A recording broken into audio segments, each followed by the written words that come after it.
Euromaxx highlights. Coming up on the show, Gourmet Guide. We learn about the little-known riches of German cooking. Musical monk. Reformer Martin Luther is now the subject of a new musical. Special show. Former tennis star Martina Navratilova exhibits her unusual paintings. Euromaxx highlights. And here's your host, Karin Helmstedt. Greetings and a warm welcome once again to our Highlights edition. And we'll start off in the Czech Republic at the country's biggest and most beautiful spa resort known as Karlovy Vary. For over a century now, the European jet set has flocked there to soak away its aches and pains. But this past week it drew attention with another glamorous attribute. The 43rd International Film Festival at Karlovy Vary is a cozy but highbrow event, and every year there are some big names to prove it. For most of the year, Karlovy Vary is a quiet, unassuming spa town nestled in the Czech countryside. But for 9 days, it's transformed into an international film hub, attracting visitors from all over the world, including quite a few Hollywood stars. Among this year's illustrious guests are German actor Armin Müller-Stahl and two-time Oscar winner Robert De Niro, star of the festival's opening film. De Niro plays the lead in Barry Levinson's latest movie. You know terms? Yeah. Oh, are we negotiating? No, we'll save that for later. You want to negotiate? It's about 2 weeks in the life of a Hollywood producer who's having a rough time trying to get his new picture made. De Niro was visibly moved when he picked up his award for Lifetime Achievement at the 43rd Karlovy Vary Film Festival. I enjoy coming here. It's great. I brought my children. I want them to see the Czech Republic, the culture. It's all very important. This year, Armin Müller-Stahl wasn't in town to present a film. Instead, it was his paintings. Over the years, he's been in Karlovy Vary to shoot various films, and he told a press conference that the town's festival is a personal favorite. I've been here 5 times, and I think it's a wonderful festival. It attracts some lovely people and movies, and like many smaller scale events, it can be far more pleasant and much more personal than the major festivals. Armin Müller-Stahl, meanwhile, is exhibiting his paintings in the local Umiejny Gallery in a show called Menschenbilder, or Paintings of People, which has never before been seen outside of Germany. Now 77, the actor, who was a latecomer to Hollywood, is an all-round talent. He paints, he writes books, and plays the violin. I like to paint whenever I have some downtime, and at the moment I'm doing a lot of painting because it's just so much fun. I've done so much acting. I've made 140 films, including TV movies. I worked in theater for 25 years, and I've played every character there is to play. And now I'd like to embark on a voyage of discovery. I'd like to do things I've never done before.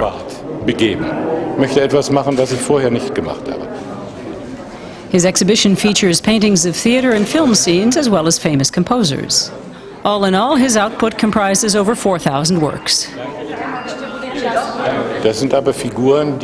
These are all people who have intrigued me. As you can see, some of them have very clear contours and others are more blurred. I know the family of Arnold Schönberg very well. Armin Müller-Stahl has long been celebrated as an actor. Now he's an acclaimed artist too. Well, from film stars to food, German food, in fact, as Dr. Peter Peter, a self-professed gastrosoph, has published a book on the cultural history of German cuisine. Now, as an academic at the Slow Food University of Gastronomic Sciences in Pollenzo and Colorno, and a restaurant critic, Peter knows what he's talking about, and he counters all those who give German cooking a bum rap with a wealth of tasty historical anecdotes. Peter Peter is a man on a mission to destroy clichés about German cuisine. Cliché number 1, the food is simple and plain. German cooking is often reduced to this stereotype, but there are also dishes like saddle of young wild boar with a sea buckthorn crust, or hop sprout soup, and that's sophisticated German cuisine. Cliché number 2, the best ingredients are to be found outside of Germany. Lots of things have changed. You can substitute lobster with crayfish from Bavaria, and you can have a fine air-dried ham from Germany instead of Parma. That's the new upscale German cuisine these days. Cliché number 3, plain cooking is typically German. Much of what people consider traditional German fare actually isn't. Sauerkraut and sausages, for example. Sauerkraut didn't arrive in Germany until the 13th century, a Korean specialty brought over by the Mongols. This and many other unconventional insights are featured in Peter's book on 2,000 years of German cooking. The cultural studies expert spent an entire year browsing in libraries and studying old recipe books to compile his 250-page compendium. This is a famous 19th century cookbook by Henrietta Davides. They cooked beef and beer, not so special, but it was served with pear sauce. Products from the countryside, but still quite imaginative. From the Middle Ages to the 19th century, Germany was one of Europe's culinary leaders. Much of that legacy was later lost. The reason? The emergence of the food industry in the early 20th century. Condiments like Maggi sauce and ready-made meals like canned ravioli began to oust traditional dishes and curtail the ingenuity of German housewives. It was also the century of disaster and 2 world wars, where people were used to really basic food and nobody remembered how good German cuisine could be. After the Second World War, we understandably jumped on foreign food. Pizzas, doner kebabs, hamburgers. Fast food is a practical alternative to cooking. As a result, Germans are gradually forgetting how exquisite domestic fare can be. Peter goes to Munich's famous Viktualienmarkt looking for German delicacies that often fail to get the appreciation they deserve. Cheese, for example. We had very strict hygiene regulations in the 1970s. Almost all fine cheeses were banned, and raw milk cheese had a really hard time. And we had to rebuild, but it's better now. This is from a Gmünd cheesemaker. Like in Switzerland, they let their Alpine cheese mature, so that you got a lovely, spicy cheese. While wars, ready-made meals and fast food have harmed the reputation of German cuisine, alcohol is another enemy of good taste. Our alcohol consumption was always legendary. The old Germanic tribes would drink wine in honor of their gods. Heidelberg has the world's largest wine vat. The Bavarian liter glass is a world record in its own right. When you drink a lot of alcohol, it takes over and you tend to want simple food without much subtlety. Sausages, for example, although they didn't come from Germany originally either, they were invented by the Romans. And after all, it doesn't have to be gourmet cooking all the time. And now a slightly different take on German history. Martin Luther was the German monk, theologian and church reformer behind the Protestant Reformation, which ultimately changed the course of history. He's most famous for having challenged the authority of the Catholic Church and for translating the Bible into vernacular German. Well, that sounds like pretty heavy stuff for a stage musical, but it seems to be working in a new production in the eastern German city of Erfurt. A musical wouldn't be the same without a love story, even one about a religious reformer.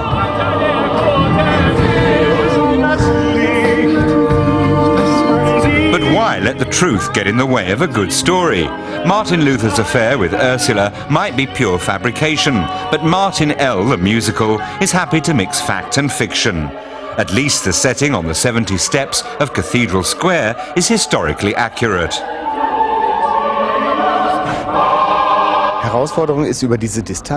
The challenge was to work within this setting and the crowds, to locate the action on these steps, and to work with a backdrop that's so intense and so dominant. The score was written by Norwegian composer Gisle Kverndok, famous for composing an opera for Norwegian radio when he was just 15. He regularly works in Germany and has long been intrigued by Martin Luther. He was a very courageous and modern figure, and his bravery and energy are inspirational.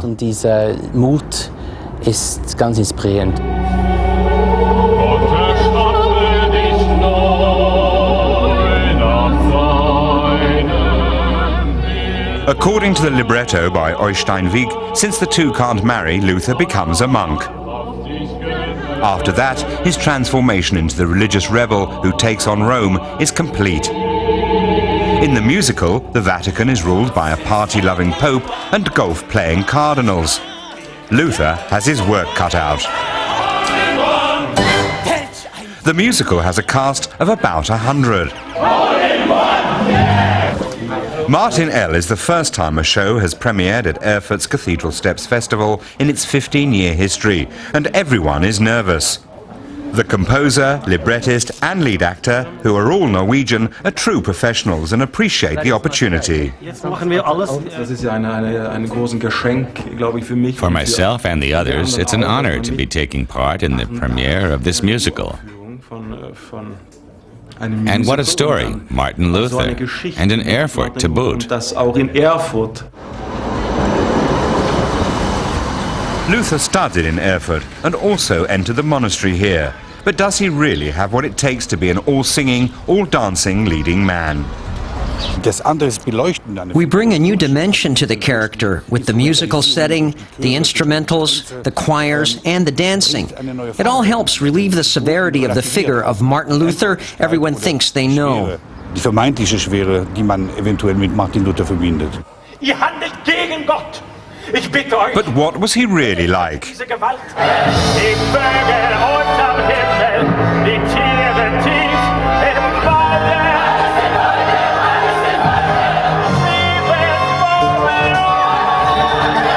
Well, after 1.5 hours, the 1,800 people in the audience might be none the wiser about the real Martin Luther, but they've certainly seemed to enjoy themselves.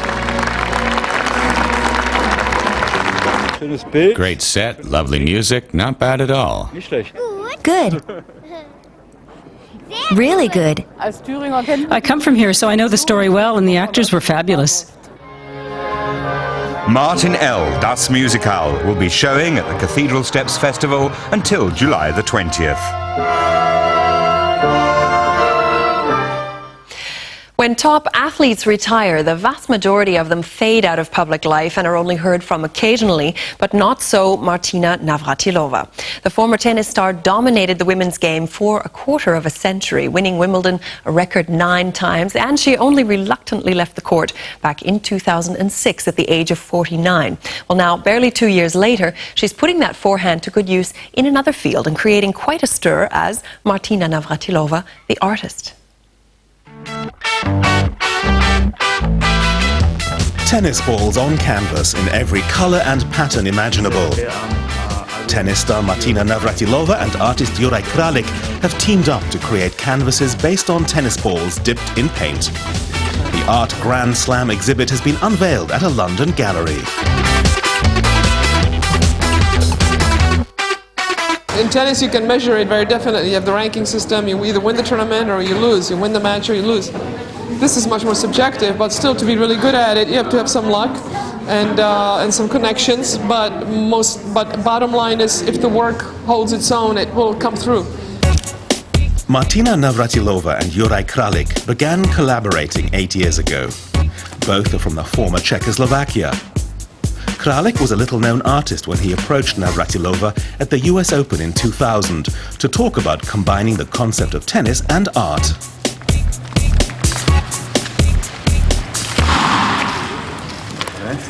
So she said, okay, give me some time, I'm gonna give you a reply, I'm gonna send you an email.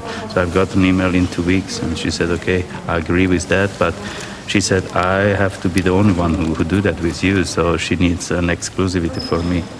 So it was also a goal for me that I had her for that. Navratilova and Kralik have created roughly 300 works of art together. Their technique of mixing sport and art is called tennising.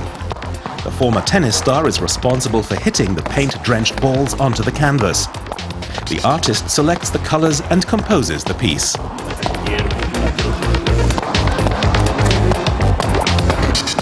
Some pieces I have more input than others. It just depends.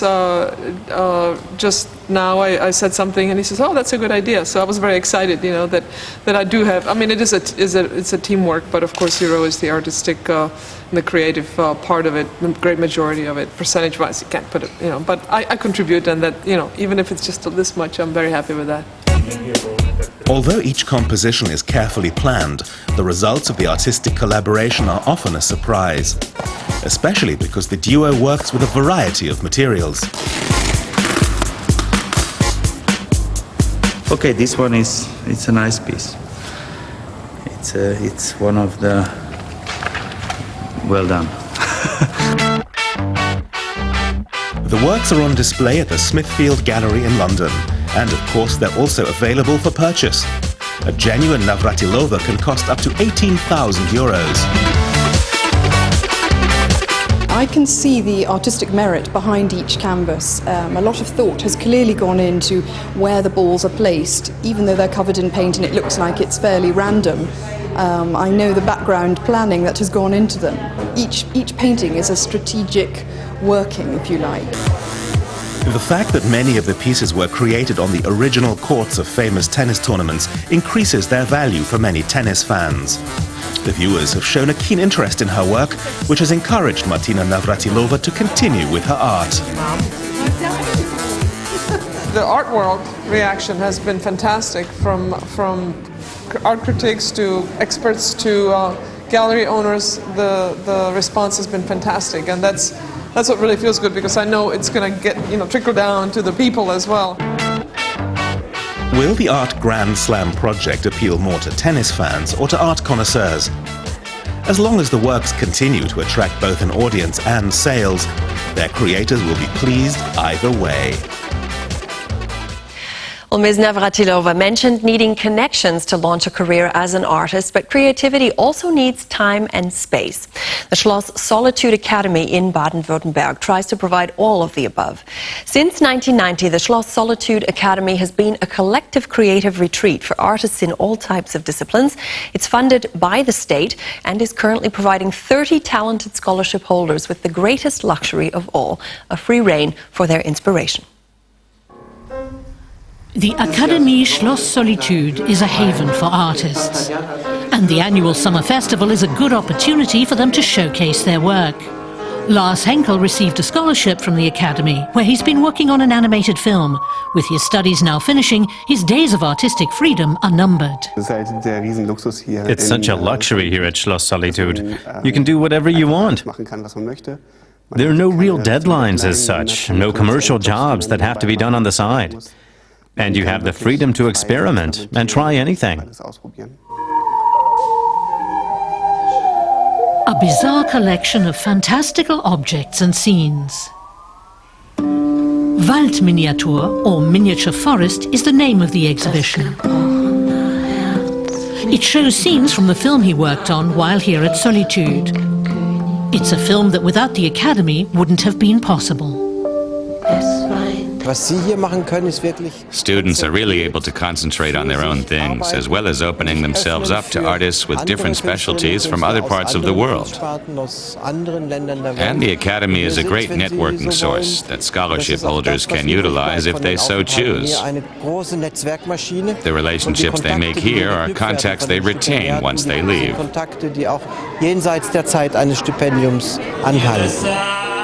A highlight of the evening is a performance by the celebrated Argentinian singer Alejandro Tantanyan, another former Academy student. Academy fellows live and work here, and many bring along their families, like artists Frank Westermeier and Sylvie Boisseau, who brought their 3 children and their grandmother. It's a mixed environment here. Ivan Ballesteros is an architect. He comes from Tenerife and is an artist as well. He had a number of international exhibitions of his work before he came here. At the Academy, he can work with new materials and forms without the pressure to succeed or make money. System can be used as a more general structural system because you can connect them in a very intricate way. You can add more and more to this system, and then you can generate a massive structural unit. Costume designer Gwen van den Einde was inspired by the Schloss's Baroque architecture.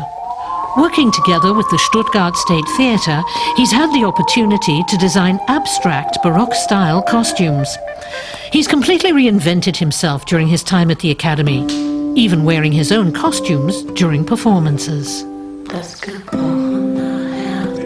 This is a work, these are actually costumes that I will design, and then afterwards I will wear them. Actually, will stage myself as some kind of virtual character in these fantasy costumes.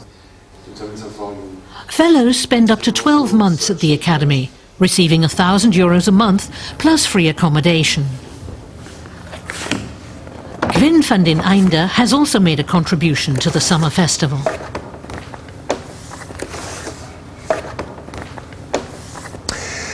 These are actually paper hats for this evening for a human chess play performance.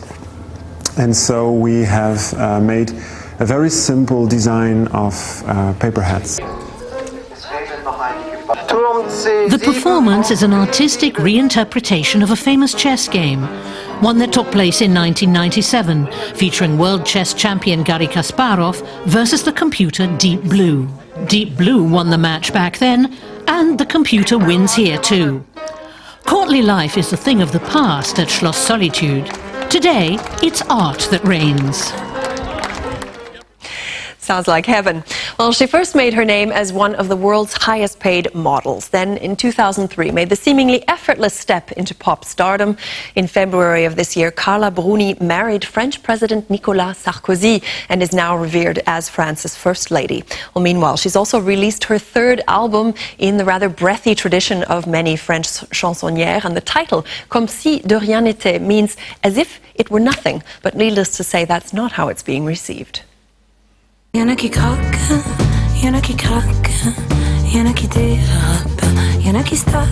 Tatienne, Yours is a declaration of love to her husband, French President Nicolas Sarkozy. It's one of 14 tracks on Carla Bruni's new album. C'est Tatienne, ce n'est pas français non, mais c'est bon quand même.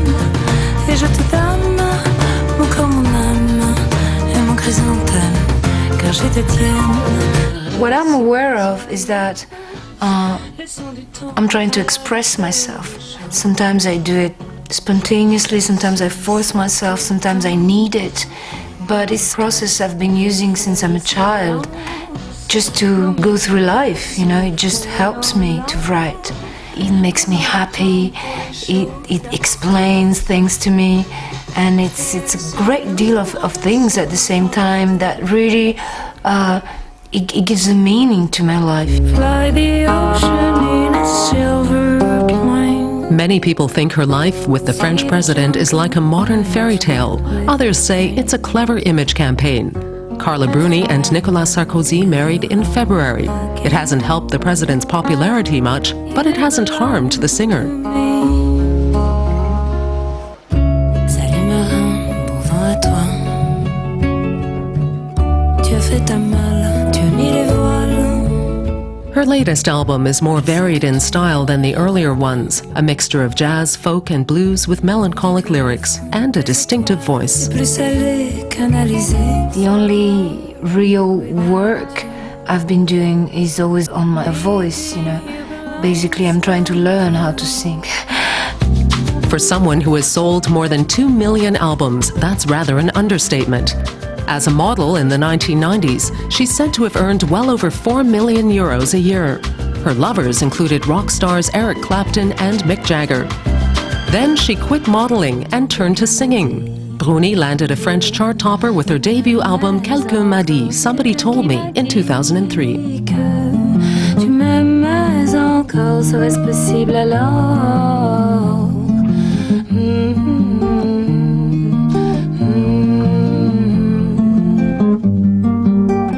I was actually dreaming about it, but I never really thought about it like a projection. But probably it was the dream of my life, basically. But it took me so many years to make it concrete, you know, to make it real. See you in a year, right when the moon in boats and put the mix in separate drawers until their time before. Carla Bruni sang in English on her second album, No Promises. Now she's writing her own lyrics again.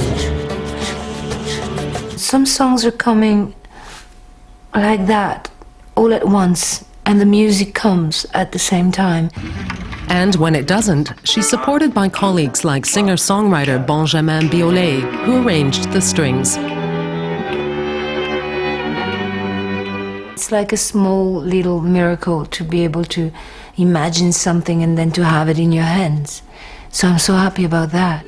But the president's wife won't be going on tour. The security risks would be too great. And that's all for this edition of our highlights. So until we meet again, thanks for watching and bye-bye.